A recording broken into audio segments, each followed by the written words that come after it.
જે ડેડિયાપાડામાં અને સ્પેશિયલી જ્યાં ધારાસભ્યની ધરપકડ બાબતે થઈ છે એ માત્ર ને માત્ર સત્તા પક્ષની ચાટુકારિતા કરવા માટે, પર્ટિક્યુલર નેતાઓની પગચંપી કરવા માટે, કોઈ વિરોધ પક્ષનો અવાજ દબાવવા માટે, ભવિષ્યમાં કોઈ પણ વ્યક્તિ એ સત્તા પક્ષ સામે વિરોધ કરતા પહેલા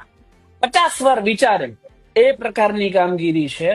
માત્ર ને માત્ર દબાવવા માટે 109 પણ એટલા માટે ઉમેરવામાં આવી છે કે એ વ્યક્તિ 10 દિવસ મિનિમમ જેલમાં રહે, કારણ કે બિનજામીન પાત્ર ગુનો છે. જામીન લે ત્યાં ઓછામાં ઓછો 5 થી 10 દિવસનો સમય લાગવાનો છે સેશનમાંથી જામીન થતા. તો એ વ્યક્તિને એ રીતે હરેસ કરો કે ભવિષ્યમાં એ વ્યક્તિ વિરોધ કરતા પહેલા 10 વાર વિચારે અને જાહેર જનતામાં પણ એ સંદેશ જાય કે અમે સત્તા પક્ષમાં છીએ, વિરોધ કરશો તો પોલીસ બળ પણ અમારું જ છે, અમે તમને બતાવી દઈશું કે અમારી સામે કઈ રીતે પડાય. તો આ જે આખો ઘટનાક્રમ કર્યો છે એ માત્ર